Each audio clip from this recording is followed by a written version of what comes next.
સમાજને એક રાખવાની વાત કરતા હોઈ, પણ જ્યારે સમાજ ઉપર અત્યાચાર થાય અમે લડીએ છીએ અને સમાજના તમામ સામા બેઠેલા અને સ્ટેજ ઉપર બેઠેલા તમામ લોકો લડે જ છે, પણ અત્યાચાર અટકતો નથી. આવી ટેકનોલોજી, આવી સોશિયલ મીડિયાના માધ્યમથી આપણે બહબહાટી બોલાવતા હોય, પણ આ ફક્ત ને ફક્ત ક્યાંક ને ક્યાંક સમાધાન કરી નાખો ને મિત્રો, એના કારણે આપણે ભોગવીએ છીએ અને હજી બધું ભોગવશું. ભાઈ મનસુખભાઈ વાત કરી કે બહબહાટી બોલે, પણ સમાજના જ આગેવાનો જે કાબીજાના ટાટિયા કહેવાનું કામ કરે, એટલે આપણે નેતા સુધી પૂછતા નથી. એક બે નેતા વાત કરતા, કયો મિનિસ્ટર તમારી વચ્ચે તમને પૂછ્યું ભાઈ, જો કાંઈ હું કોઈ એક પક્ષમાંથી નથી, પણ કેવો ભરનો દીકરો આવીને પૂછો, મજા કરે છે વિધાનસભામાં, કોણ આવી તમને પૂછ્યું કે તમારે શું તકલીફ છે? કેટલાય મર્ડર થઈ ગયા. લોકડાઉનમાં માણા રોડની બહાર નીકળતો બંધ થઈ ગયો, પણ દલિત સમાજના મર્ડર નતા આવી ગયા. એ પહેલા વિચારવાની તમારે મારે જરૂર છે. કોઈ પણ પક્ષમાં હોય, અમારા કાંઈ લેવા દેવા નથી, પણ તમને પક્ષ ટિકિટ આપે છે, પણ બંધારણમાં જોગવાઈ ડોક્ટર બી આર આંબેડકર સાહેબે કરી છે. તમારે એ ધ્યાન રાખવાનું હોય અને એની સંતાને તમે આવા સારા સારા મિનિસ્ટરના, ધારાસભ્યના, સાંસદના હોદ્દા ભોગવો છો. 12 13 ધારાસભ્ય, 2 સાંસદ સભ્ય, મિનિસ્ટર ખાતું ભોગવો. ભલામણા કોઈ ફોને નથી ઉપાડતા. અમારે તો 10-12 તો બ્લોકમાં રાખ્યા છે. અમને કાંઈ ફેર ન પડે, અમારા કાંઈ લેવા દેવા નથી, પણ જયારે માનના 20 વર્ષના 25 વર્ષના મર્ડર થાય ત્યારે તો બહાર નીકળો, ત્યારે તો આવી સમાજ વચ્ચે આવો. અમે તો લડીએ છીએ આગેવાન તરીકે અને આ સમાજે લડે છે. 2 પોણા 2 લાખ રૂપિયા પગાર લ્યો છો. હમણાં મને સમાચાર મળ્યા એક સ્ત્રીનું કરી નાખ્યું. લ્યો ભાઈ, એટ્રોસિટી ન થવા દીધું, હું તમારે કરી લેવું. 1,30,000 લીધા. એટલે આવું બધું બંધ કરી દો. અમે આખા બોલા છે અને હું તો કહું ધારાસભ્ય આમાંથી કોઈ બનશે, હજી મિનિસ્ટરો બનશે. એટલે મહેરબાની કરી સમાજ હોકારો કરે ને હાજર રહેજો. બાકી ઓળા છો તો ઓળા રહેવાના છો. જય ભીમ, નમો બુદ્ધાય.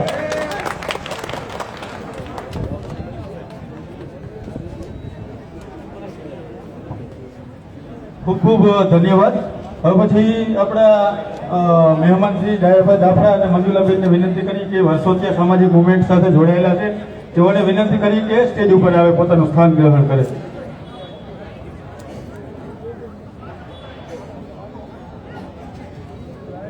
હવે પછી કાર્યક્રમને આગળ વધારતા ગિરીશભાઈ પરમારને વિનંતી કરી કે તેઓ કાર્યક્રમને અનુરૂપ પોતાની વાત રજૂ કરે. ગિરીશભાઈ પરમાર.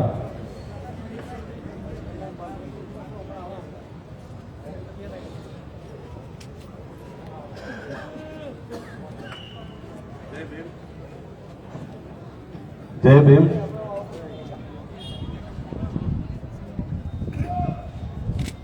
દલિત પ્રતિકાર સંમેલન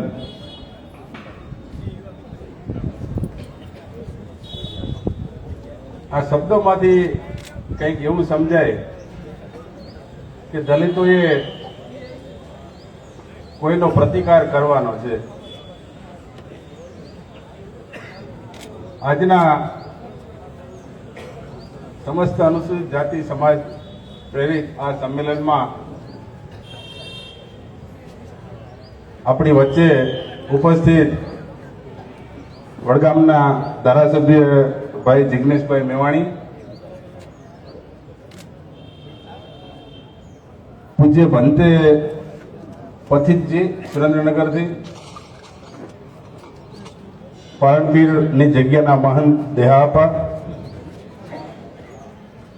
જેમણે આપણને બધાને એકત્રિત કરીને સંગઠિત થવાનો મોકો આપ્યો છે, એવા ડીડી સોલંકી, અમરસિંહભાઈ, સુરેશભાઈ બથવા, જગદીશભાઈ ભોજાણી, દેવદાનભાઈ મુછડિયા, યોગેશભાઈ ભાષા, સમગ્ર સૌરાષ્ટ્ર અને ગુજરાતના વિવિધ જિલ્લાઓમાંથી પધારેલ સમાજના અગ્રણીઓ, ઘણો બધો આક્રોશ રજૂ કર્યો. થોડા દિવસ પહેલા રાજકોટમાં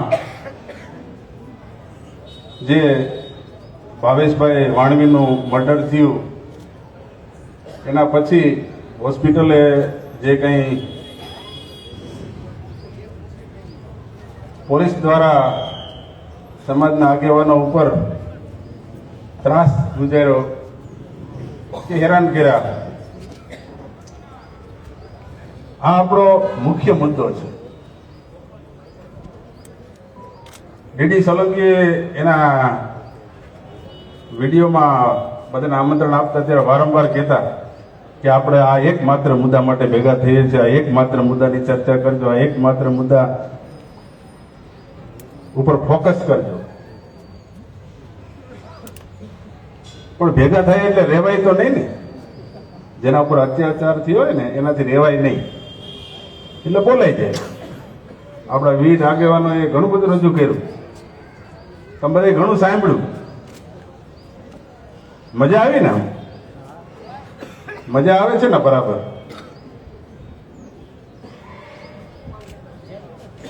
બાબા સાહેબ ઘણું બધું કહી ગયા, સંગઠિત થાવ, શિક્ષિત બનો, સંઘર્ષ કરો. આપણે સંગઠિત થવું જ નથી. પછી હું આપણે બાબા સાહેબ આંબેડકરને ના માનતા હોય, સંગઠિત થતા જ ના હોય, તો તમને હું કામ હેરાન ના કરે ભાઈ કોઈ? તમને પેલા ફરિયાદ કરવાનો અધિકાર છે. તમારે કોઈ સમાજના આગેવાનોનું માનવું નથી, તમારે કોઈ સમાજના સંતો મહંતોનું માનવું નથી, તમારે બાબા સાહેબનું માનવું નથી, તમારે વિચારધારામાં માનવું નથી, તમારે સંગઠિત થવું નથી. પછી તમારા ઉપર અત્યાચાર શું કામ ના થાય? હજી છે, સમય છે, ચેતી જાજો. સમજવું હોય તો સમજી જાજો, ચેતવું હોય તો ચેતી જાજો. હજી સમય એવો આવશે,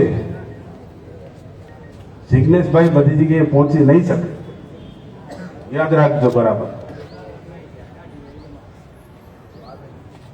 તમે કાયમ આશા રાખીને બેઠા હોય ને, ડીડી સોલંકી આવે, વસંતભાઈ ચાવડા આવે અમને બચાવવા, જિજ્ઞેશભાઈ આવે, એક સમય એવો આવશે આ બધા પહોંચી નહીં વળે. શું કામ? કે તમે સંગઠિત નથી, તમારે સંઘર્ષ નથી કરવો. તમે એવું સમજો છો કે અમારા માટે કોઈ સંઘર્ષ કરી રહ્યું છે, અમારે જવાની જરૂર નથી. તમે એવી અપેક્ષા રાખો છો કે કોઈ રૂલિંગ સરકારના કે રૂલિંગ પાર્ટીના મને સાંસદો કે ધારાસભ્યો કે આગેવાનો કે ચૂંટાયેલા નગરપાલિકાના સભ્યો કે એ તમને પ્રતિકાર કરીને તમને ન્યાય અપાવશે, તમને આમ કરશે, તેમ કરશે. તમારી બધી અપેક્ષાઓ ખોટી છે.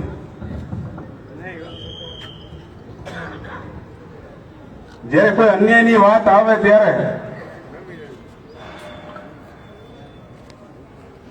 આ બધા અલગ અલગ જિલ્લાઓમાંથી આવે, સૌરાષ્ટ્રમાંથી, એ તો એની ફરજ રૂપે આવે છે. ખરેખર તો જેને અન્યાય થયો હોય ને એને જાતે લડવું પડે. આ લોકો તો મદદ કરે. આપણે તો કેવું છે કે ભાઈ એના ઉપર જ છોડી દેવું છે. જેતપુરમાં કાંઈ થાય તો જા ડીડી, અમરેલી કાંઈ થાય તો કે જા ડીડી, વસંતભાઈ તમે જાઓ, ફલાણાભાઈ તમે જાઓ. બહુ તકલીફ પડે તો જિજ્ઞેશભાઈ ની કહી, જિજ્ઞેશભાઈ વિધાનસભા ઘડીક મૂકીને આવો ને, જિજ્ઞેશભાઈ વડગામ મૂકીને ઘડીક આવો ને.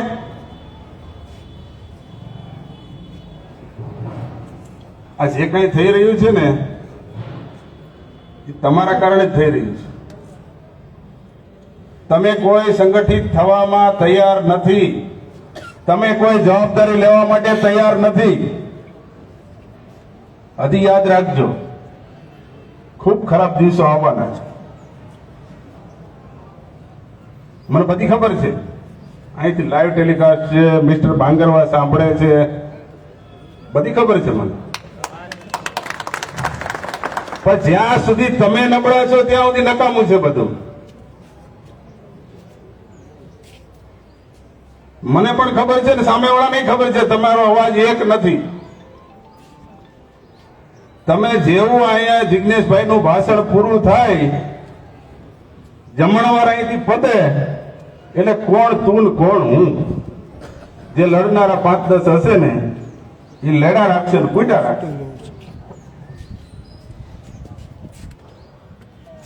કોઈ ઠોસ કદમ નહીં, કોઈ ઠોસ આયોજન નહીં. જે કરવું હોય એ કરો. તમે બધા એવું સમજો છો કે અમે બધા ભણેલ ગણેલા છીએ, અમે બધા ખૂબ નોકરી ધંધા સારા કરીએ છીએ, સારું કમાઈએ છીએ, અમારા પરિવાર આનંદ કરે. સમાજ તો કે સમાજ જાય એને ઠીક પડે એમ થાય. સમાજનું જેને જેમ લડવું એમ લડે.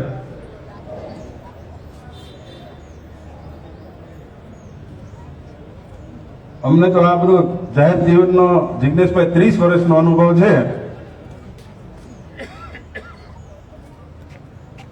આ બધું આજે છે, કાલે નથી, પતી જશે.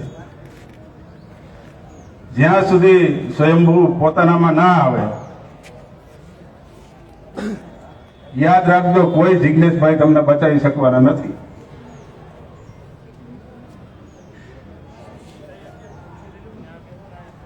ચેતવું હોય તો ચેતી જજો. હું અહીંથી જોઉં છું, તમારું કોઈ આયોજન નથી. તમારી માંગ એવી છે કે આ ભાંગરવાને રાજકોટની દલિત સમાજે એની નાની યાદ કરાવી દેવી જોઈએ, એના ભાન આવી જવું જોઈએ કાયદાનું. આવું ઈચ્છો છો ને, એના માટેનું તમારી પાસે કોઈ આયોજન નથી. તમે ખાલી અહીંયા બૂમ બરાડા કરીને છૂટા પડી જવાના છો.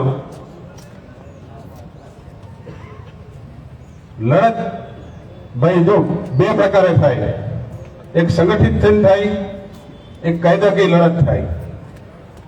તમારી પાસે કાયદાકીય ટીમ હોવી જોઈએ, સંગઠિત થઈને લડવા વાળા લોકો હોવા જોઈએ, કાયદાના દાયરામાં રહીને લડવા વાળા લોકો હોવા જોઈએ. ખાલી ખાલી ભેગા કરીને ભાષણ કરીને છૂટા પડીને શું કરવાનું છે?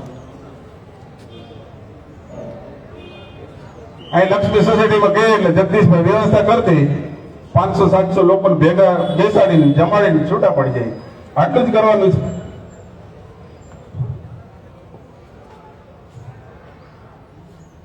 જેમણે કાયદો તોડી અને જે આગેવાનોને હેરાન કર્યા છે એના માટે કઈ ઠોસ નિર્ણય કરો. અમે તમારી સાથે જ છીએ.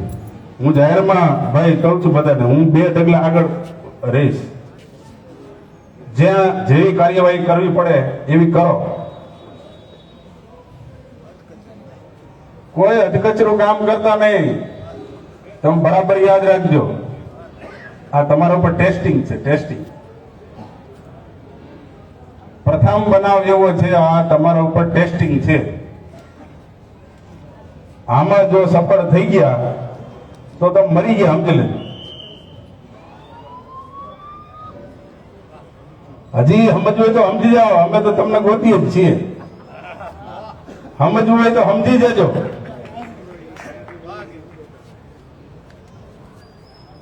આ ટેસ્ટિંગ છે. રાજકોટનો બનાવ છે, એ તમારા ઉપર ટેસ્ટિંગ છે.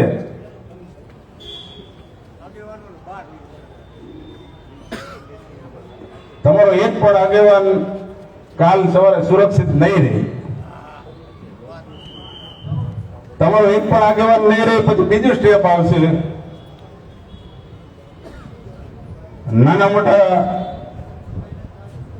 સોસાયટીના પ્રમુખો, યુનિયનના આગેવાનો, ટ્રેડ યુનિયનના આગેવાનો, મહિલા મંડળના પ્રમુખ મંત્રીઓ, એવાનો નેક્સ્ટ સ્ટેપમાં વારો છે. અટકાવવું હોય તો તમે એનું પ્લાનિંગ કરજો. ના અટકાવવું હોય તો પછી અમે આગળ વિચારી જ લીધું છે તમારું શું કરવું. જય ભીમ, મને ઉદય. ખૂબ ખૂબ ધન્યવાદ ગિરીશભાઈ, કે જેમણે કોઈ પણ પ્રકારના ડર વિનાની વાત કરી. ને ઘણા બધા લોકો ગિરીશભાઈની જગ્યાએ છે પણ બોલતા અટકાય છે, એટલે કોઈ પણ પ્રકારની શરમ વગર વાત કરી એ બહુ સારામાં સારું છે. ગમે એ પાર્ટીમાં હોય, આપણે ઓબ્જેક્શન નથી, પણ છતાંય સમાજ માટે વાત કરે એ વ્યક્તિ સન્માનને પાત્ર છે. ખૂબ ખૂબ ધન્યવાદ ગિરીશભાઈ. હવે પછી આપણે ગમે ત્યારે કાર્યક્રમ હોય આવો ત્યારે મહિલાઓનું જે પ્રતિનિધિત્વ હોવું જોઈએ એ હોતું નથી. એટલે આ કાર્યક્રમમાં ઉપસ્થિત મંજુબેન જે ખંભાળિયાથી પધારેલ છે, એમણે વિનંતી કરી કે આ કાર્યક્રમને અનુરૂપ પોતાની વાત રજૂ કરે.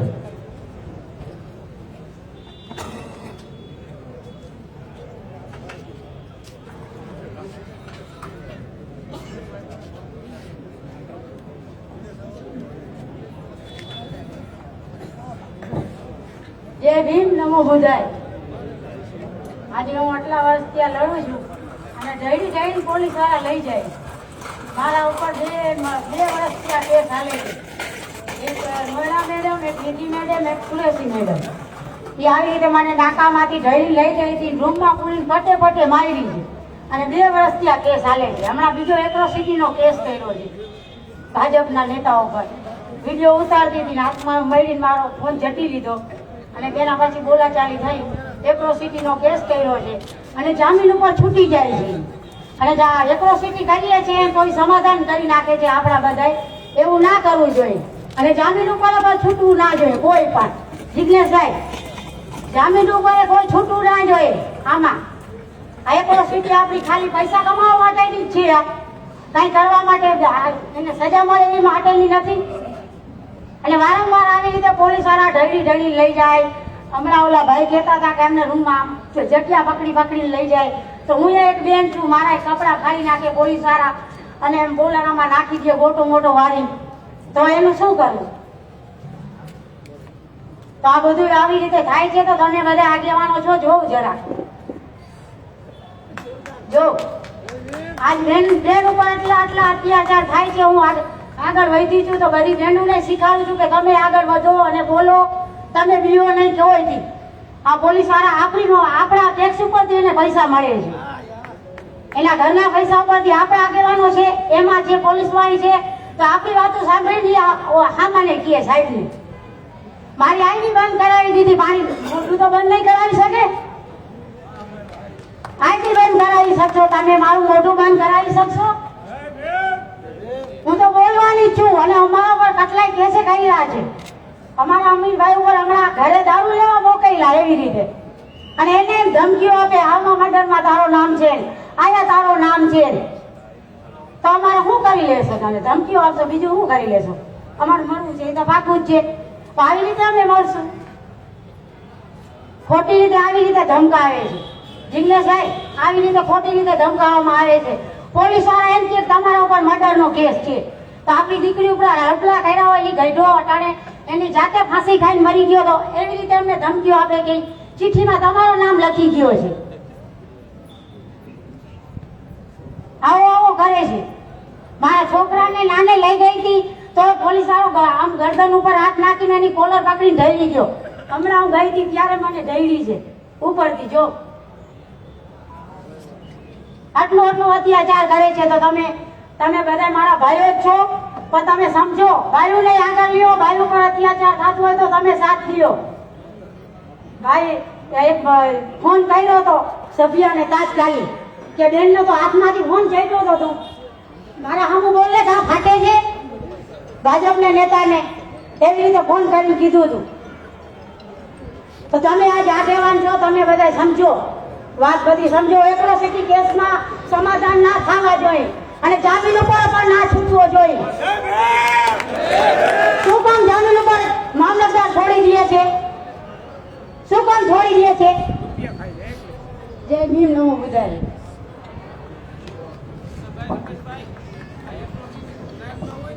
ખૂબ ખૂબ ધન્યવાદ મંજુબેન કે જેઓએ સામાજિક કામની અંદર એક મહિલાને કેટલી સમસ્યાઓનો સામનો કરવો પડે છે એવી વાત રજૂ કરી. તો એક મહિલાને સામાજિક કામ કરવું ખૂબ જ અઘરું છે અને એ બેનને ધન્યવાદ કે એ પોતાના ક્ષેત્રમાં કામ કરે છે. હવે પછી કાર્યક્રમને આગળ વધારતા ભીમ આર્મીના પ્રદેશ પ્રમુખ અધ્યક્ષ કમલેશભાઈ ધવલભાઈને વિનંતી કરીએ કે કાર્યક્રમને અનુરૂપ પોતાની વાત રજૂ કરે. કમલેશભાઈ ધવલ.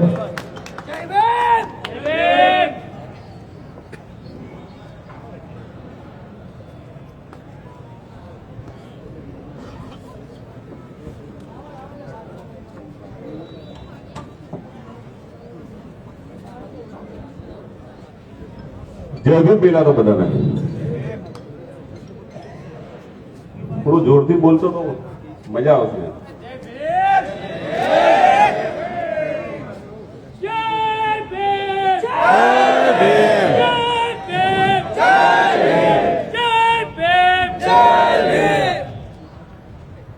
આજે આપણે જે અહીંયા જે બાબતથી ભેગા થયા છીએ,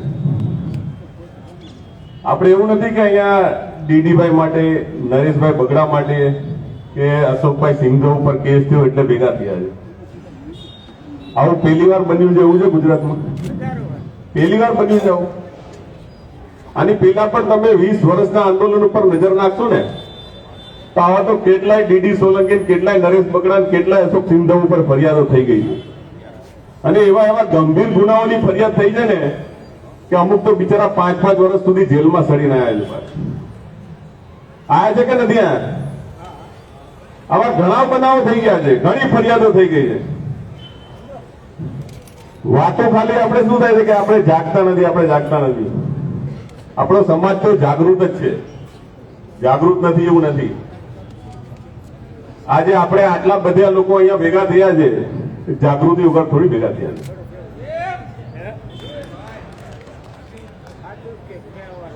યુપી ની અંદર સહારનપુરમાં 50 ઠાકોરોનો એટલો ત્રાસ હતો, 50 ખાલી માત્ર 50 ઠાકોરો.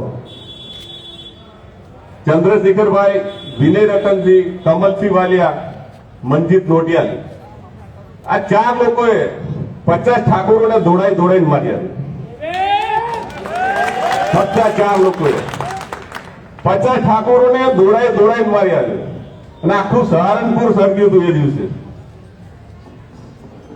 16 થી 17 ગંભીર ગુનાની ફરિયાદ છે ચંદ્રશેખરભાઈ ઉપર, આપ બધા જાણતા છો. છતાં પણ આજે ચંદ્રશેખરભાઈ સાંસદ છે નગીનાની અંદર. અને આખા ભારતના 26 સ્ટેટની અંદર આજે ભીમ આર્મી ભારત એકતા મિશન નામનું સંગઠન કામ કરે છે. આખા ભારતના 26 સ્ટેટોની અંદર ભીમ આર્મી છે આજે. આટલા લોકોએ એમના ઉપર વિશ્વાસ ક્યારે મૂક્યો છે?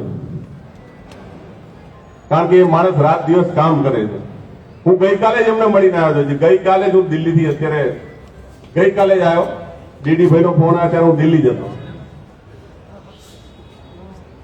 કાશીરામ સાહેબની એક વાત મને બહુ ગમે છે જેમના ભાષણોમાંથી, કે પેલા ભારતની અંદર મુઠ્ઠીભર પઠાણોનું રાજ હતું, એના પછી મુગલોનું રાજ આવ્યું, એના પછી અંગ્રેજો આવ્યા, એના પછી અંગ્રેજ ગયા પછી 15% વાળા લોકોનું રાજ આવ્યું. કેટલાક? માત્ર 15% વાળા. હજી નથી હટ્યું 15% લોકોનું રાજ. અન્યાય અને અત્યાચાર કોના ઉપર થાય?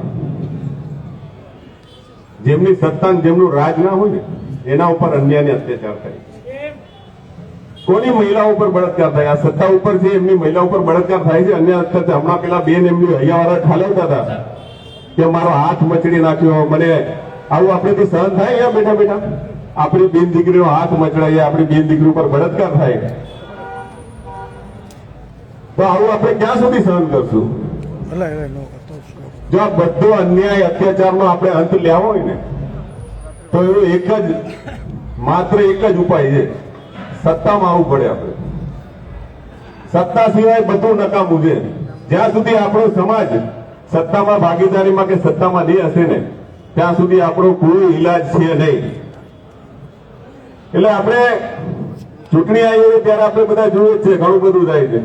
અત્યારે તો 5 કિલો રાશનમાં વોટ જાય છે કે નથી જતા? માત્ર 5 કિલો રાશન આપે એમાં બી વોટ પડી જાય.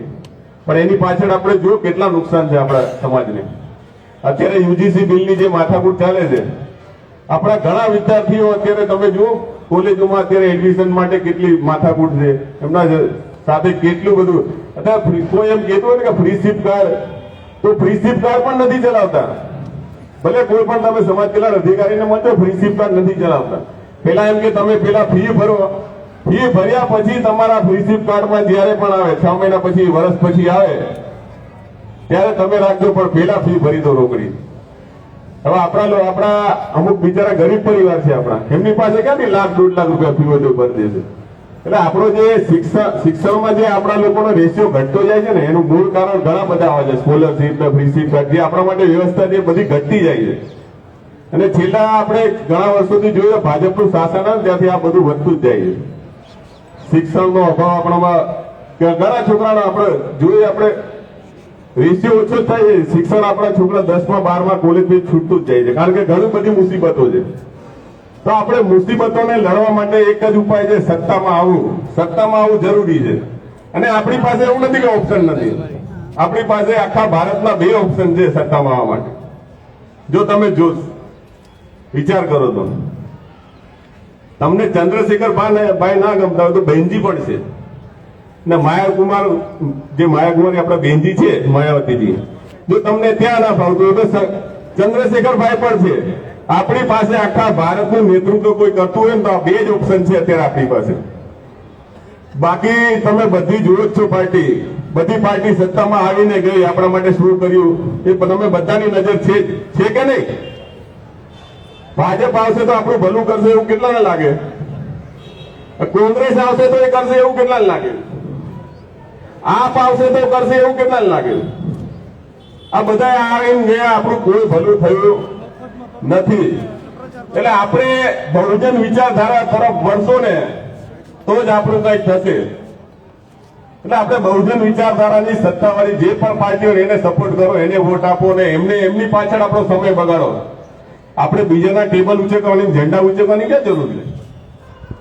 આપણા ભારત લેવલના નેતા જ આપણી જોડે નથી. બેનકુમારી માયાવતીજી છે, ચંદ્રશેખરભાઈ છે કે નહીં આપણી જોડે? ત્યારે સંસદમાં છાતી ઠોકીને બોલે છે આપણા માટે, નથી બોલતા. કોઈ પણ બનાવ બને, હમણાં પેલો અહીંયા રાજકોટમાં જે એમ્સ હોસ્પિટલમાં રતન મેઘવાલનું જે સુસાઇડ થયું, રાજકોટની અંદર રતન મેઘવાલ એમ્સમાં ભણતો હતો. આટલી મોટી સંસ્થા છે, ભારતની સૌથી મોટી સંસ્થા છે. એમ્સમાં ભણતા વિદ્યાર્થી આત્મહત્યા કરી. પોલીસે એવું બતાવ્યું કે ભાઈ કોઈ સ્ત્રીનો મામલો હતો, આ તે આ બધી જોઈને મૂકી દે છે બધા. બીજી વાત એવી છે કે આપણે આપમાં હોય, કોંગ્રેસમાં હોય, ભાજપમાં હોય, પણ જયારે એમના ઉપર અત્યાચાર થાય છે ને ત્યારે તો ઝંડા એક જ કલરના નીકળે છે. કયા કલરના નીકળે છે? ઝંડા તો આપણા બ્લુ કલરના જ નીકળે છે. આપમાં કામ કરતો હોય કે કોંગ્રેસમાં કામ કરતો હોય કે ભાજપમાં કામ કરતો હોય, આપણો જ માણસ ગમે ત્યાં કામ કરતો હોય પણ એના ઉપર બી અત્યાચાર થાય છે ને તો બ્લુ ઝંડા વાળા જ રોડ ઉપર હોય છે, કોઈ નથી આવતું. એટલે આપણે આ બધું સમજવું પડશે. અને સત્તામાં આવવા માટે આપણે માત્ર ને માત્ર એક જ ઉપાય છે. કાશીરામ સાહેબ જે આપણે કહી ગયા છે ને, આ જ ઉપાય છે આપણી જોડે, બીજો એક જ ઉપાય નથી.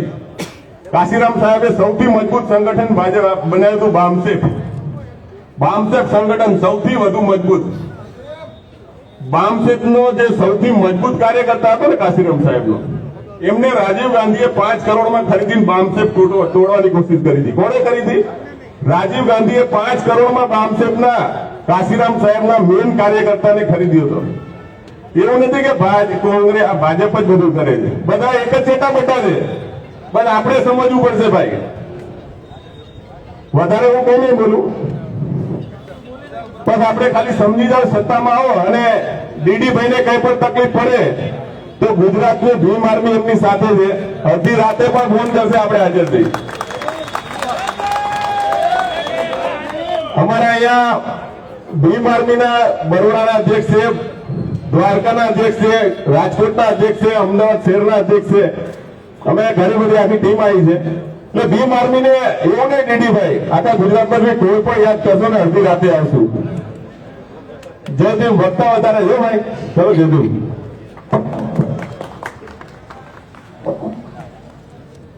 ખૂબ ખૂબ ધન્યવાદ કે જેમણે બહુજન મુવમેન્ટની વાત કરી. હવે પછી કાર્યક્રમને આગળ વધારતા જેમણે ભૂતકાળમાં એક ઐતિહાસિક સંમેલનનું નિર્માણ કર્યું, જે બંદૂક ઉઠાવો સંમેલન, એના નિર્માતા માનનીય અમરસિંહભાઈ મકવાણાને હું વિનંતી કરું કે આ કાર્યક્રમને અનુરૂપ પોતાની વાત રજૂ કરે. જય ભીમ. અમરસિંહભાઈએ આખું ચૌધરીનું ગ્રાઉન્ડ ભરી દીધું હતું અને નરેન્દ્ર મોદીની સરકાર સામે બંદૂક ઉઠાવો કાર્યક્રમ કર્યો હતો.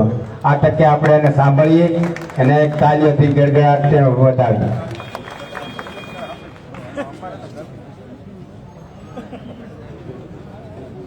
જય ભીમ. બાકીનું જય દલિસ્તાન. આપણું સપનું જીવતું જાગતું રહેવું જોઈએ. જય ભીમ.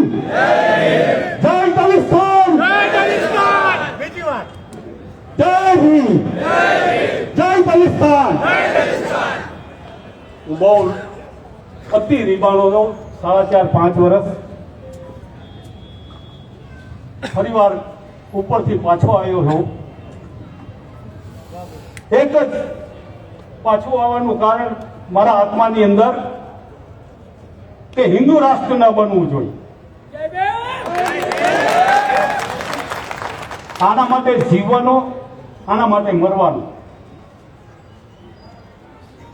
આજે જે બનાવ બન્યો અને દીદીભાઈ, બીજા એક ભાઈ બગડા, નરેશભાઈ બગડા, ઘણું બધું સંમેલન માટેની માથાકૂટું થઈ, પણ સંમેલન છે ને રાજનીતિની અંદર એક પબ્લિક વોઇસ છે, લોકોનો અવાજ હોય છે, એકલો લડવા માટેનો નથી હોતો. આમ હું કાયદાનો માણસ છું. મારો ભૂતકાળ કોર્પોરેટરનો, ચાહે કોર્પોરેટર વગરનો, બહુ ઐતિહાસિક છે. હું તમને સંકેત આપું છું.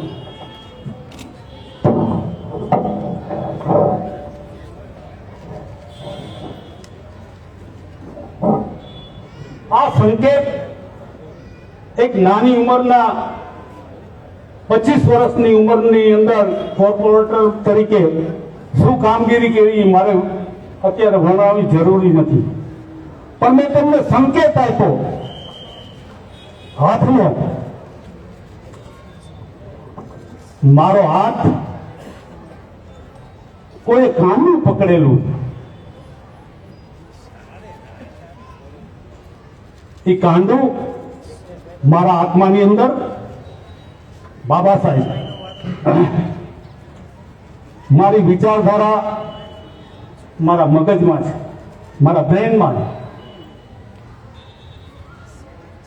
આ બેનું પાલન કરું છું એટલે મારું કાંડું નાની ઉંમરે એકલાએ જે કાર્ય કર્યું છે એ કદાચ આખો દિવસ વીતી જાય. રાજકોટની અંદર પટેલ, વાણિયા, ભામણ જેટલા જ્ઞાતિના હતા, સમૂહ લગ્નનું આયોજન દલિતે શરૂ કરેલું. આજે આખી ગુજરાતની અંદર સમૂહ લગ્નનું આયોજન થાય છે. એમ દલિત સમાજનો બાબા સાહેબને માનનારો આપણો લાડીલો, મારો નાનો ભાઈ જીગ્નેશ મેવાણી, એમનું પણ કાંડું બાબા સાહેબે પકડેલું.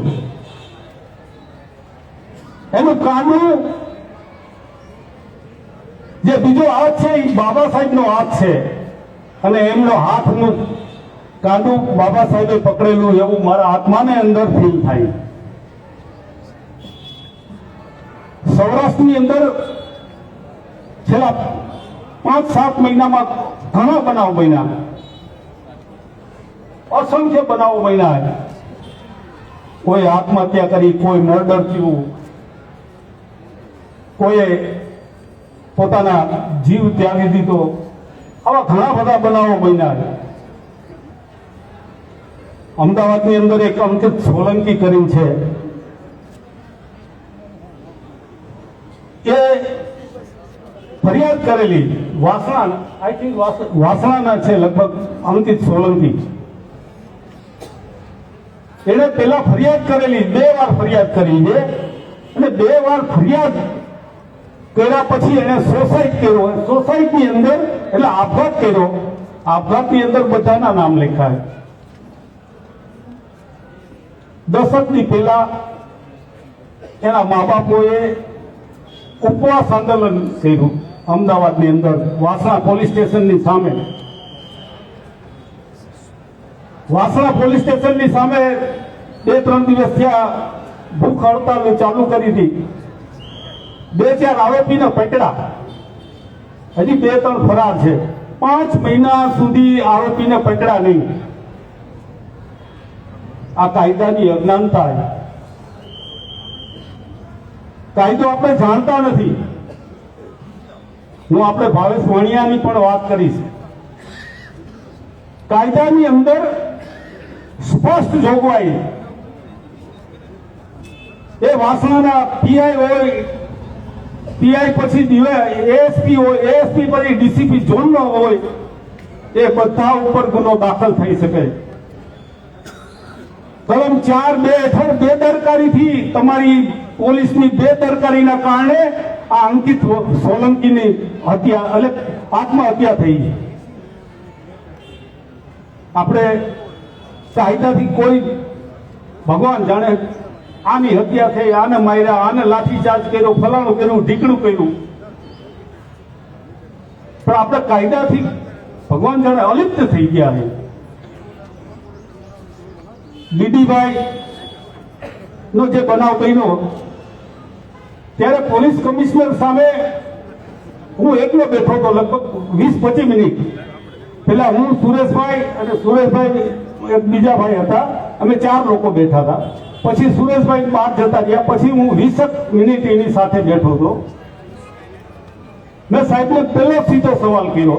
મેં કીધું, સાહેબ, રાયટિંગનો ગુનો સાચો તમારો, પોલીસ રૂકાવટનો ગુનો સાચો તમારો, પણ સંજયભાઈ બગડા નહીં, ફરિયાદી સંજયભાઈ દાફડા ફરિયાદી, એને ડીડી સોલંકીએ ખૂનની ધમકી, મારી નાખવાની ધમકી આપી છે. એ મેં કીધું એકેય વિડીયોમાં દેખાતા નથી. પેલા તો સંજયભાઈની અહીંયા હાજરી જ નથી, અને સંજયભાઈએ જે ફરિયાદમાં કે મને મારી નાખવાની ડીડી સોલંકીએ ધમકી આપી છે, એક પણ મેં લગભગ 40 વિડીયો જોયા. 40 વિડીયોની અંદર ક્યાંય આ ધમકીનો ઉચ્ચાર નથી. મેં કીધું, સાહેબ, તમે કેવી રીતે આને પકડશો?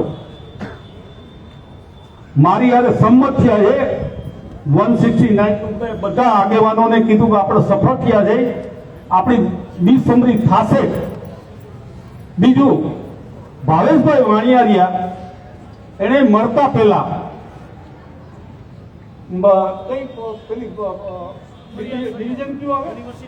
યુનિવર્સિટી ડિવિઝન આવે ત્યાં એને અરજી આપેલી, એના પીઆઈ ઉપર 4(2) હેઠળ ગુનો દાખલ થાય. એના પીઆઈ ઉપર. બીજું, આ ખોટી ફરિયાદ જે દાખલ કરી છે એની પણ જોગવાઈ છે આપણા કાયદાની અંદર. મને કોઈ ખૂનના કેસમાં ખોટો સંડોવે ને તો બમણી સજા મળે. ફરિયાદ જે મારી સામે ખોટો આરોપ મૂક્યો હોય ને એને બમણી સજા, ફાંસીની સજાની જોગવાઈ. એટ્રોસિટી કોઈની વાંચો તો ખરા, બંધારણ વાંચો. બંધારણ કેટલા લોકોએ વાંચ્યું હશે અહીંયા? તો બંધારણ વાંચો. હું એનાથી પણ આગળ કહેવા માંગુ છું, જેની પાછળ આપણા લાડલા હરીશભાઈ, જિજ્ઞેશભાઈ પડ્યા છે, હર્ષ સંઘવી, એને પણ કાયદો બતાવવા માંગુ છું. એ વાતમાં ધમકી આપે છે ગુજરાતને કે હું ચાલ બદલી નાખીશ, વરઘોડા નીકળશે. આ અનલીગલી છે, અનપાર્લામેન્ટરી છે આ વર્ડ. આની ઉપર હાઈકોર્ટના ચીફ જજે સીઓ મોટો ફરિયાદ દાખલ કરી દે. કોઈ કાળે આ ધમકી ના આપે. એ પોલિસી મેકર છે, એ પોલિસી મેકર છે. એનો આ બોલવાનો અધિકાર જ નથી.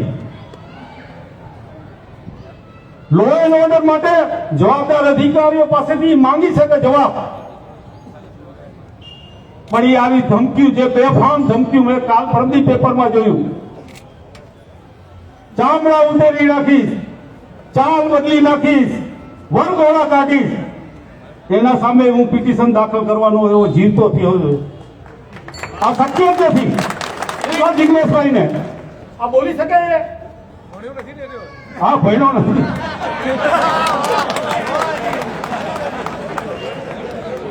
તમને એક જોગાનું જોગ છે ને, આજે એક તમારા બધાના આત્મા ખોલવા માટેની એક વાત કરું, મારી પર્સનલ.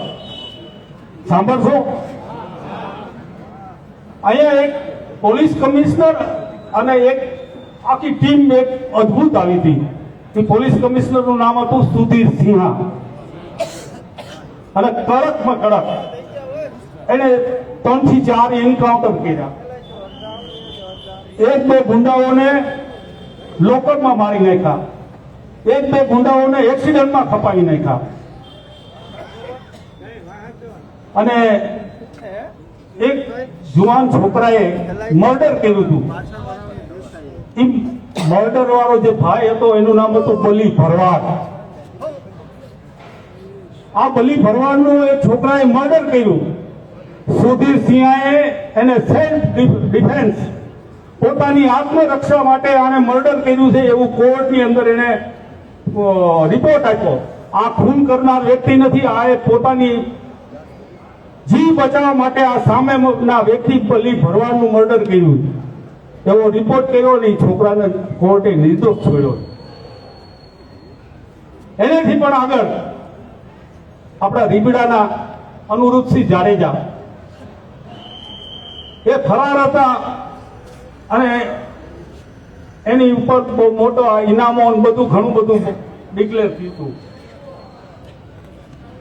એને એક ડિસ્ટ્રિક્ટ જજ હતા રાજકોટના બીકે શાહ, ભાલચંદ્ર શાહ કરી, એના મારફત ગોઠવી અને કોર્ટમાં રજૂ થયા. અમૃતસિંહ સિંહ સાહેબને ખબર પડી કે આ ગોઠવણ કરી અને કોર્ટમાં હાજર થયા. સિંહ સાહેબે એનો રિપોર્ટ કર્યો સરકારમાં, કેન્દ્ર સરકારમાં, સુપ્રીમમાં, બધી જગ્યાએ. એ બીકે શાહને 9મે દિવસે કોર્ટે ડિસમિસ કરી નાખ્યા. આવો કડક માણસ, આ કડક માણસ પાસે કોઈને જાવું આકરું પડતું, વકીલોથી માંડીને બધાને. આ સમયે એક રેસકોર્સ પાસે બનાવ બન્યો. એ રેસકોર્સ પાસે બનાવ બન્યો. એ વ્યક્તિના જે વાલીઓ હતા એ લતીફ કરતા 4 મર્ડર કર્યા હતા. બધું 4 ઓન રેકોર્ડ. હું બોલવા માંગુ, બધા કેમેરાથી મારું રેકોર્ડ કરો અને જ્યાં વાત પહોંચાડી હોય ત્યાં પહોંચાડજો.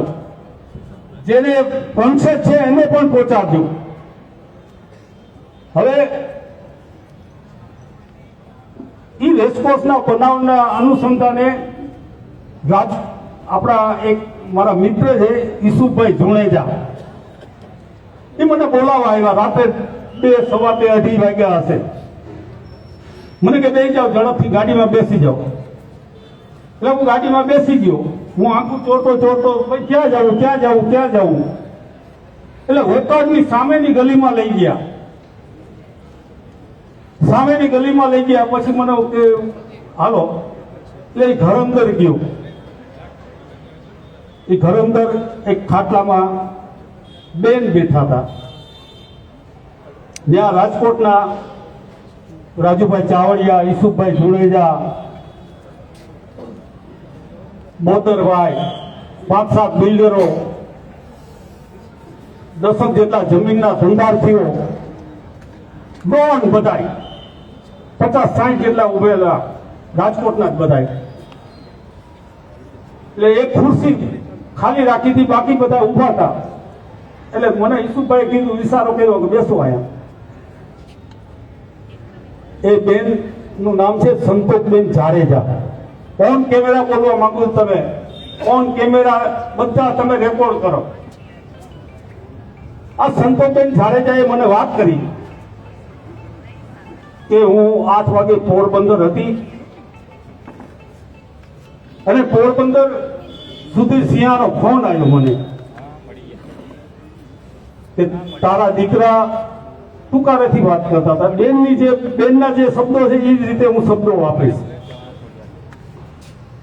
એનો ઇન્કાઉન્ટર કરી નાખીશ હું. એટલે સંતોષબેન પોરબંદરથી સાંજના લગભગ 8 વાગે નીકળ્યા. અહીંયા જેટલા એના બધા માણસો હતા એ બધાને બોલાયા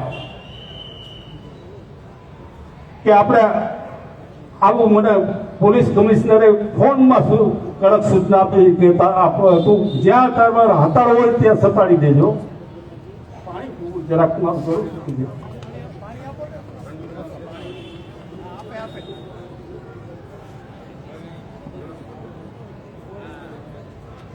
આ દવાઓ કીધી.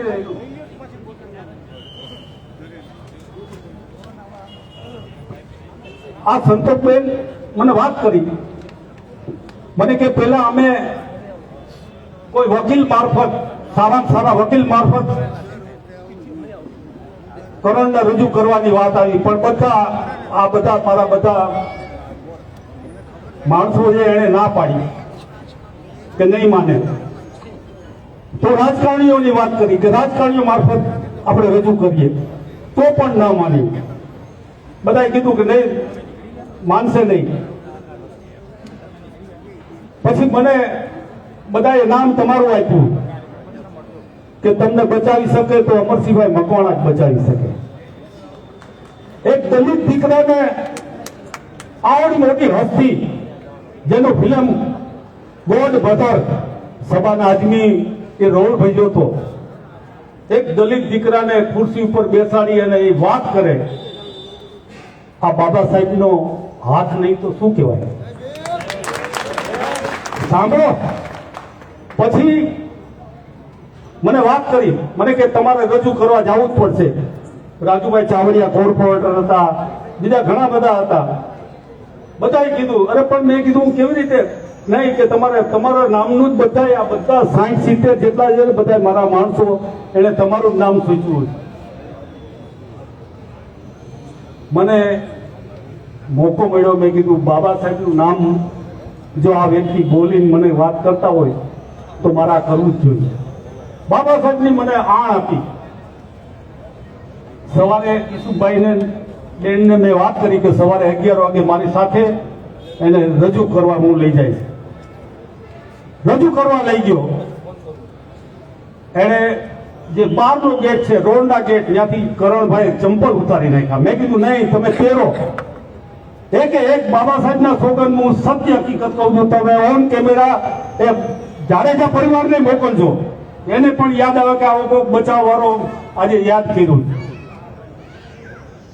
પછી ચંપલ ન પહેર્યા, ક્રાઇમ બ્રાન્ચની અંદર હું લઈ ગયો.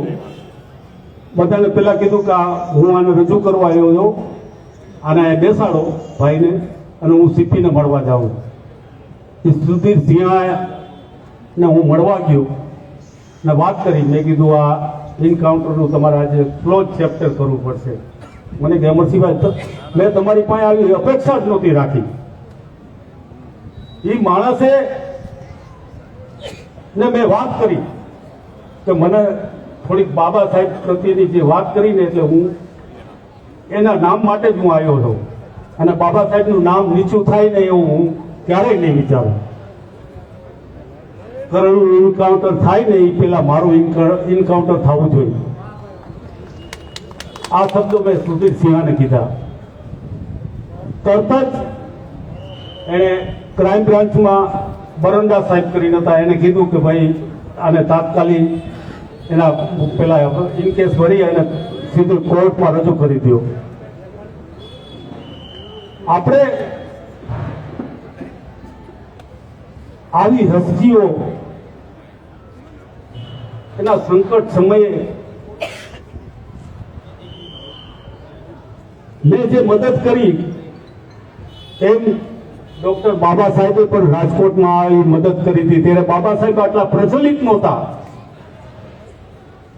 રાજકોટનો દીવાન હતો વીરાવાળા. એ વીરાવાળા બાબા સાહેબ પાસે મદદ માંગવા ગયો, ત્યારે વીરાવાળાને બાબા સાહેબે કીધું કે મારી જ્ઞાતિના આમંત્રણ આપે ને તો જ હું આવીશ. અને એ સમયના વાલા રામાથી માંડી બધાની અરજી અત્યારે હાલમાં છે. અને એ દરબારનું કાંઈ ન આવ્યું. જ્યારે દલિતોએ આમંત્રણ આપ્યું ને ત્યારે બાબા સાહેબ એની મદદ કરવા માટે રાજકોટ આવ્યા હતા 1937 ની અંદર. એટલે ઘણી બધી વાત મોડું થાય છે, પણ સવાલ એ છે કે આપણે જે મૂળ ઇસ્યુ છે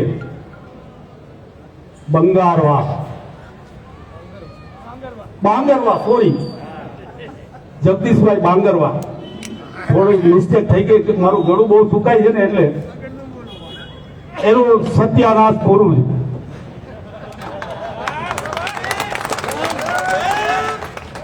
એ અત્યારે ડેપ્યુટેશન ઉપર થી આવ્યો છે, હજી એની રેગ્યુલર પોસ્ટ નહીં થઈ હોય કદાચ. એને પેલો પરચો દીદીભાઈને જે અંદર લઈ ગયા હતા ને પેલો પરચો મેં ન્યા આપી દીધો.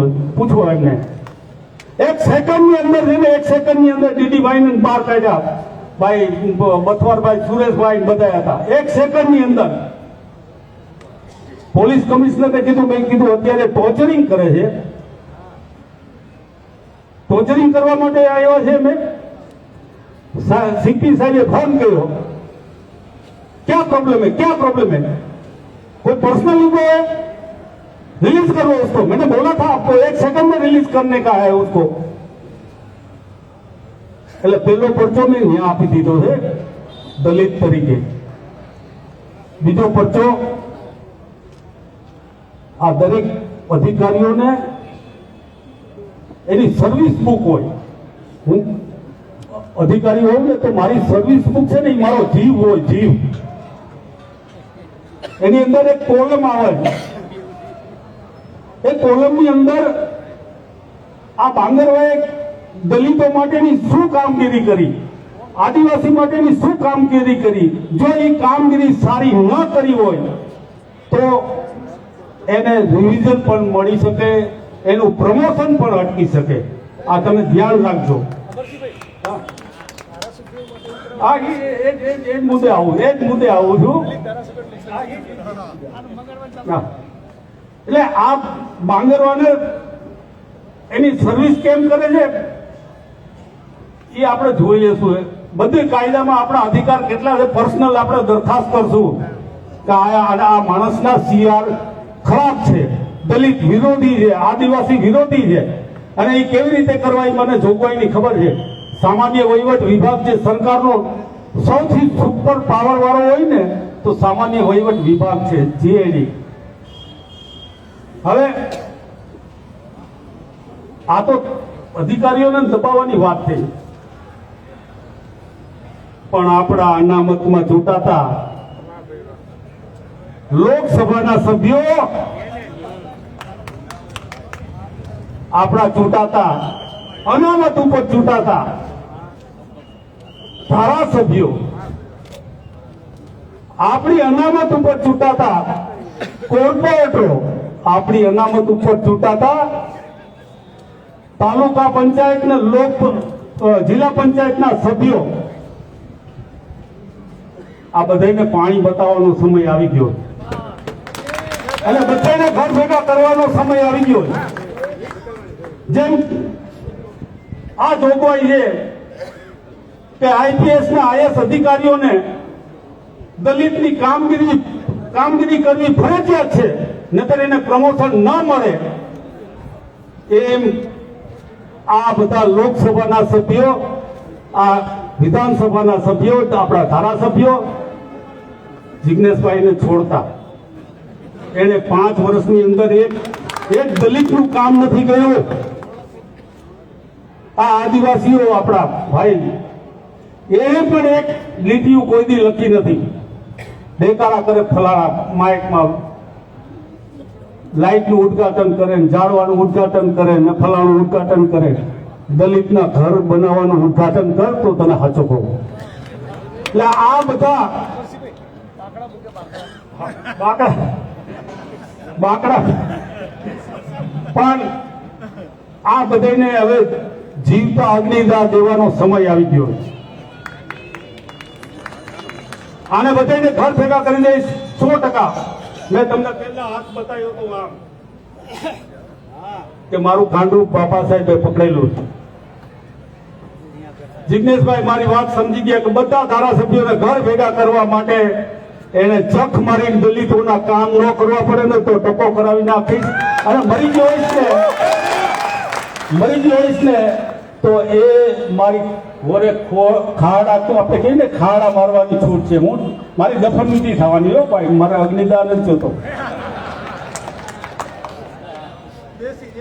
એટલે આ આખી ધારાસભ્યોને કેવી રીતે ઘરે બેહાડવા, આપણા લોકસભાના 2 સભ્યો છે ગુજરાતના, એને પણ બોધપાઠ આપવાનો. કોર્પોરેટરો, એને પણ બોધપાઠ આપવાનો. અને જિલ્લા પંચાયત ને તાલુકા પંચાયત, એમાંય સૌથી ગામનો સરપંચ ગબ્બર જિંદાએ વાળો, પણ એને ખબર નથી. એક ડાયલોગ બોલી નાખું, ડોન જख्मी है तो क्या होगा, ડોન ડોન है. આના માટે એક સંમેલન બોલાવવાનું બહુ મહત્વનું સૌરાષ્ટ્રની અંદર, કારણ કે 5-7 બનાવ બન્યા છે છેલ્લા 3-4 મહિનામાં જ.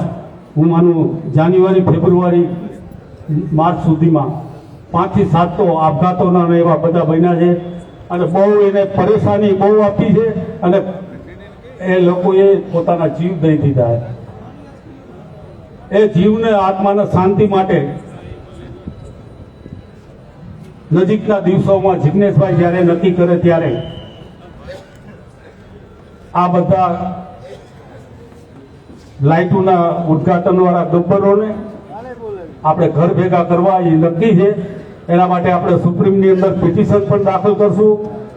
બાકીની નીતિ ભાઈ શ્રી મારા નાના ભાઈ જિગ્નેશભાઈ મેવાણીને કહીશ કે એ બાકીની પૂર્તતા કરે.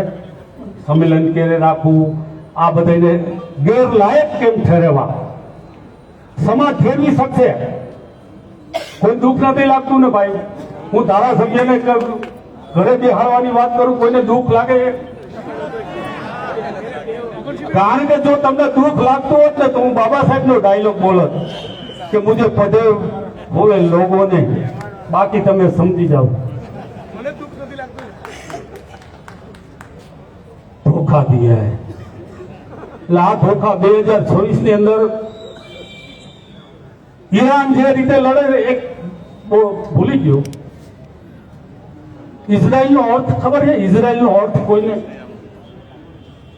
ઇઝરાયલ દેશ છે ને 90 લાખ છે એની દેશની સંખ્યા યહૂદીની. ઇઝરાયલનો મિનિંગ ખબર છે?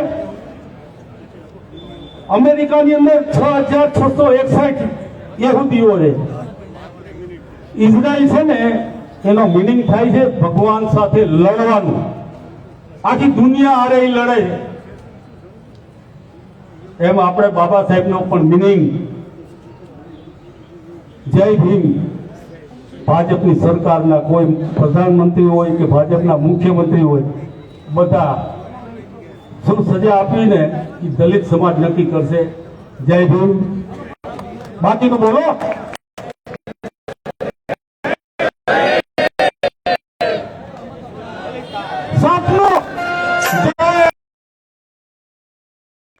એટ્રોસિટીમાં આપણે કેમ જીતવું નહીં, માતરનો પણ દાખલો આપીશ. માતરની એક 2 મિનિટ લઈ લો.